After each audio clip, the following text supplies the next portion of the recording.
LPQ lo que pasó hoy. 5 things you need to know.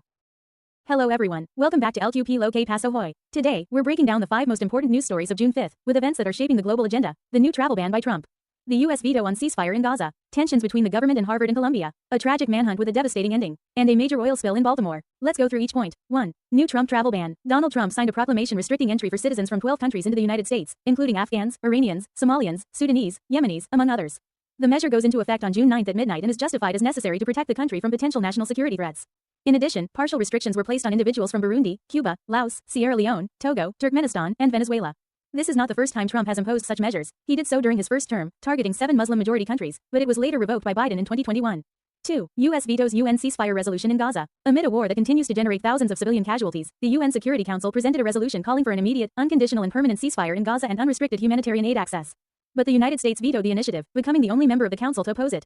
Meanwhile, a controversial organization supported by the US and Israel paused humanitarian aid for 24 hours after civilians heading to distribution points were attacked.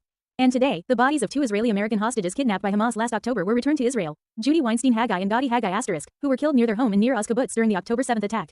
Their remains were recovered during a military operation. 3. Tension between Trump and Ivy League universities. On Wednesday, President Donald Trump announced new actions against academic institutions like Harvard and Columbia in a dispute that goes beyond campus issues. He ordered Harvard to suspend visas for new international students after a federal judge had previously blocked the move.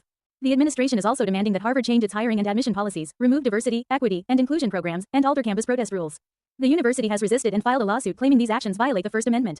Harvard wasn't the only target. The Department of Education also threatened to revoke accreditation for Columbia University, accusing it of tolerating anti-Semitism on campus. Columbia responded that they are aware of the concerns and have already begun addressing them. Authorities are searching for Travis Decker, a 32-year-old former Army soldier, suspected of kidnapping and murdering his 3 young daughters, aged 9, 8, and 5. The girl's mother reported that Decker failed to return them after a scheduled visit. His truck was later found empty near a campsite in Washington state. According to reports, the children's bodies were discovered within 75 to 100 yards of the vehicle. A reward of up to $20,000 is being offered for information leading to Decker's arrest. A new environmental incident is shaking the U.S. Around 2,000 gallons of red-dyed diesel have spilled along part of Baltimore's coastline, coming from a facility at Johns Hopkins Hospital in East Baltimore. Initially, the hospital reported a leak of just 100 gallons.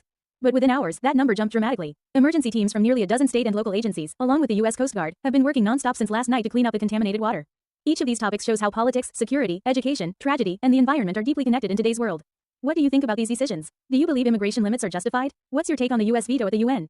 Leave your comment below, and if you enjoyed this analysis, don't forget to like, share, and subscribe to the channel.